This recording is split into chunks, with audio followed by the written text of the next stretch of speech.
Lecture du livre Le voyage du pèlerin de John Bunyan. Chapitre 1. Conversion d'une âme vraiment réveillée.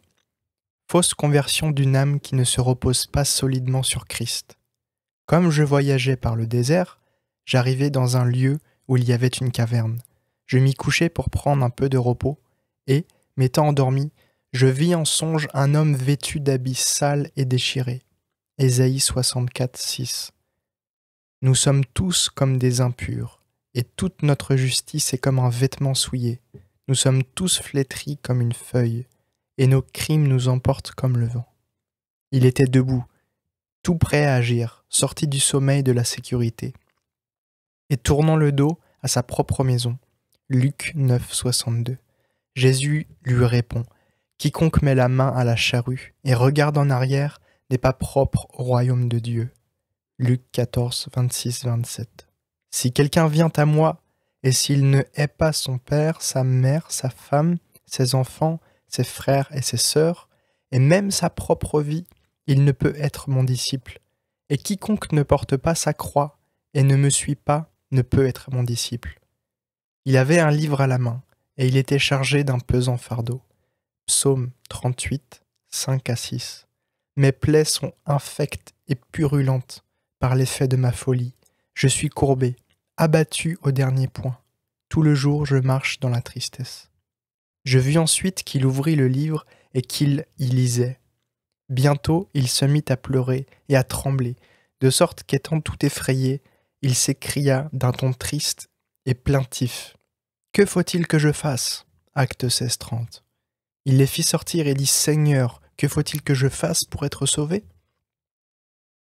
Dans cet état, il retourna chez lui et se contraignit aussi longtemps qu'il lui fut possible, devant sa femme et ses enfants, de peur qu'ils ne s'aperçussent de son angoisse. Mais comme sa tristesse augmentait de plus en plus, 2 Corinthiens 7, 10. En effet, la tristesse selon Dieu produit une repentance à salut, dont on ne se repent jamais, tandis que la tristesse du monde produit la mort. Il ne put se contenir longtemps. Ainsi, il leur découvrit bientôt ce qu'il avait sur le cœur et leur dit : « Ma chère femme, et vous, mes chers enfants, que je suis misérable et que je suis à plaindre, je suis perdu. Et le pesant fardeau qui m'accable est la cause de ma perte.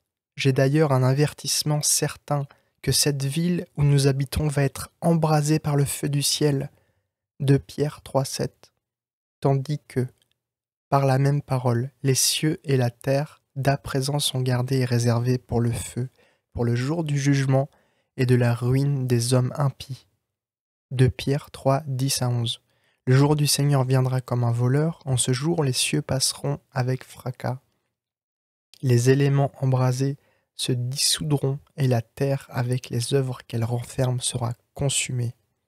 Puisque donc toutes ces choses doivent se dissoudre, qu'elles ne doivent pas être la sainteté de votre conduite et votre piété, et que les uns et les autres, moi et vous, ma chère femme, et vous, mes chers enfants, nous serons misérablement enveloppés tous ensemble dans cet épouvantable embrasement, si nous ne trouvons un asile pour nous mettre à couvert.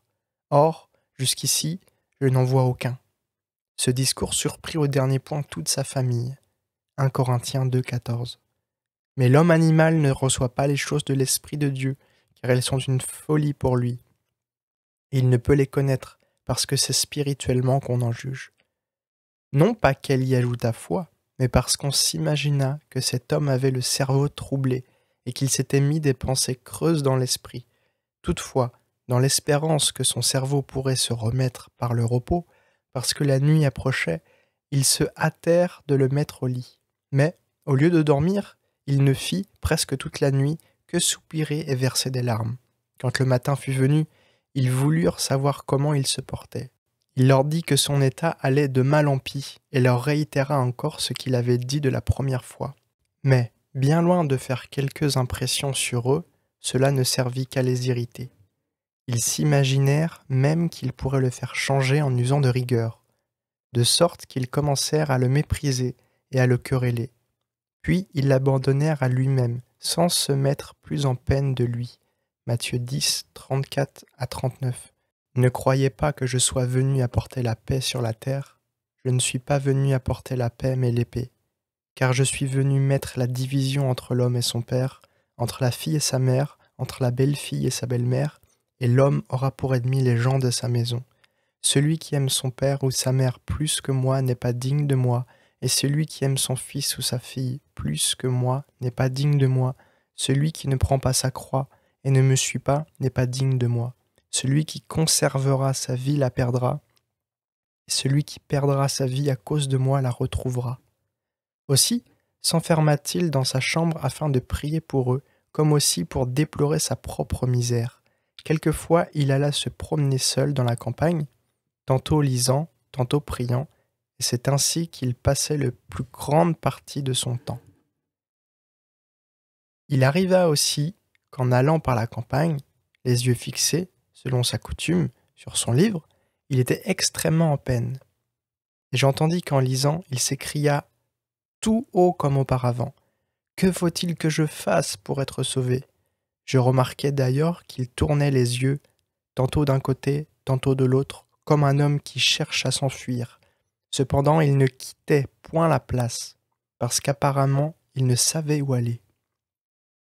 Dans ce moment, je vis un homme dont le nom était Évangéliste, qui s'approcha de lui et qui lui demanda pourquoi il poussait des cris si lamentables. « Monsieur, lui répondit-il, je vois par le livre que j'ai entre les mains que je suis condamné à la mort et qu'ensuite je dois comparaître au jugement. » Hébreux 9, 27. Comme il est réservé aux hommes de mourir une seule fois, après quoi viendra le jugement. Je ne saurais me résoudre à la première, et je ne suis nullement préparé au dernier. Ézéchiel 22, 14. Ton cœur sera-t-il ferme, tes mains auront-elles de la force dans les jours où j'agirai contre toi? Moi, l'Éternel, j'ai parlé, et j'agirai. L'Évangéliste. Comment ne pouvez-vous pas vous résoudre à la mort, puisque cette vie est mêlée de tant de maux? Le chrétien. C'est que je crains que le fardeau que je porte ne me fasse enfoncer plus bas que le sépulcre et ne me précipite jusqu'au fond des enfers. Or, monsieur, si je ne suis pas seulement en état de souffrir la prison, combien moins pourrais-je soutenir le jugement, en subir l'exécution? Voilà ce qui me fait pousser tant de gémissements. Évangéliste. Si tel est votre état, pourquoi en demeurez-vous là? Hélas, répondit le chrétien, je ne sais où aller. Là-dessus, l'évangéliste lui donna un rouleau de parchemin où étaient écrites ces paroles. Fuyez la colère à venir. Matthieu 3, 7. Le chrétien lut ce rouleau, et aussitôt il demanda à l'évangéliste, en le regardant tristement, « Où est-ce donc qu'il faut fuir ?» Alors l'évangéliste, étendant la main, lui dit, « Voyez-vous bien de ce côté-là, une petite porte étroite? Entrez par la porte étroite, car large est la porte, spacieux est le chemin qui mène à la perdition. Il y en a beaucoup qui entrent par là. » Cet homme lui répondit, « Non. » L'évangéliste lui dit, « Ne voyez-vous pas, du moins, une lumière brillante au milieu de l'obscurité? » « Il me semble, répliqua-t-il, que je la vois. »« Eh bien, dit l'évangéliste, attachez uniquement les yeux sur cette lumière. » Psaume 119, 105. Ta parole est une lampe à mes pieds et une lumière sur mon sentier. Marchez droit vers elle, et alors vous verrez bientôt la porte étroite. Quand vous heurterez, on vous dira ce que vous aurez à faire. Alors le chrétien se mit à courir. Mais il n'était pas encore fort éloigné de la porte de sa maison que sa femme et ses enfants lui crièrent qu'il revînt sur ses pas. Mais lui, sans se retourner, se boucha aussitôt les oreilles en s'écriant « La vie, la vie, la vie éternelle !»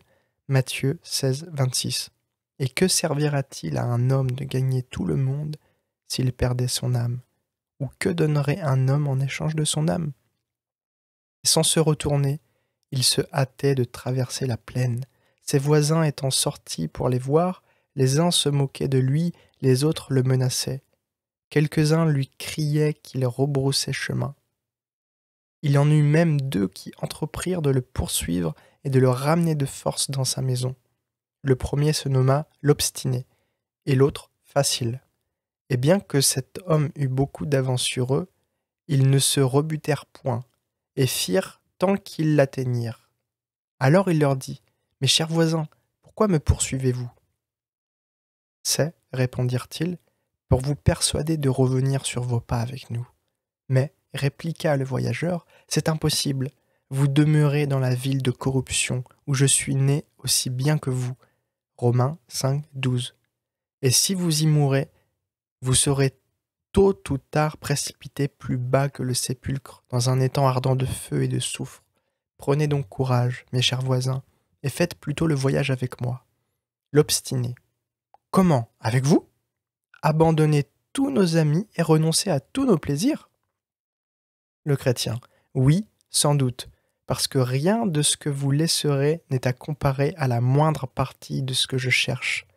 Et si vous voulez venir avec moi et m'accompagner jusqu'au bout, vous aurez les mêmes avantages, car le pays où je vais est un pays de richesse et d'abondance. Hâtez-vous donc, et vous éprouverez la vérité de ce que je vous dis. L'obstiné. Qu'est-ce que donc que vous cherchez? Et qui vous oblige à renoncer à tout pour l'obtenir? Le chrétien. Je cherche un héritage qui ne peut ni se corrompre, ni se souiller, ni se flétrir, et qui est dans les cieux pour ceux qui le recherchent avec soin et avec persévérance. Lisez, si vous voulez, toutes ces choses dans mon livre. L'obstiné. Bagatelle, bagatelle, voulez-vous rebrousser chemin avec nous? Ou ne le voulez pas? Chrétien. Non, non, je n'en ferai rien. J'ai mis une fois à la main à la charrue. Malheur à moi si je regarde en arrière. L'obstiné. Venez donc, mon voisin facile. Retournons-nous-en et laissons-le aller. Il y a certaines têtes qui se croient plus sages que d'autres, et qui, ayant une fois conçu quelque chose dans leur imagination, suivent opiniâtrement leurs idées et s'imaginent être infaillibles. Facile. Ne regardez pas ces choses avec tant d'indifférence, car, si ce que Chrétien nous dit est véritable, les choses qu'il cherche sont préférables à celles auxquelles nous nous attachons, et je sens quelque penchant à la suivre. L'obstiné. Qui? Encore d'autres fous? Croyez-moi, retournons-nous-en. Tout ceci n'est point sage, et les lumières d'une saine raison doivent nous conduire à toute autre chose. Qui sait où cet écervelé pourra vous mener? Rebroussez chemin, et soyez sages une bonne fois. Le chrétien. Joignez-vous plutôt à moi, voisin facile, car tous les biens dont je vous ai parlé nous attendent, et d'autres plus excellents encore. Si vous ne voulez pas me croire, lisez ce livre et vous connaîtrez la vérité. Tout ce qui est contenu est confirmé, scellé avec le sang de celui qui l'a fait. Hébreux 9, 17. Un testament, en effet, n'est valable qu'en cas de mort, puisqu'il n'a aucune force tant que le testateur vit. Hébreux 9, 21. Il fit pareillement l'aspersion avec le sang sur le tabernacle et sur tous les ustensiles du culte. Facile. Eh bien, voisin obstiné, je suis résolu à m'en aller avec le chrétien et à éprouver le même sort que lui. L'obstiné. Mais, mon cher ami, savez-vous bien le chemin de ce lieu tant désiré? Le chrétien. Un nommé évangéliste m'a ordonné de gagner une petite porte qui est là devant nous, où l'on nous enseignera le chemin qui doit nous conduire plus loin. Facile. Allons donc, mon cher compagnon, allons. C'est ainsi qu'ils continuèrent ensemble leur chemin. Pour moi, dit l'obstiné, je retourne dans ma maison, et je ne veux point être le compagnon de semblables voisinaires.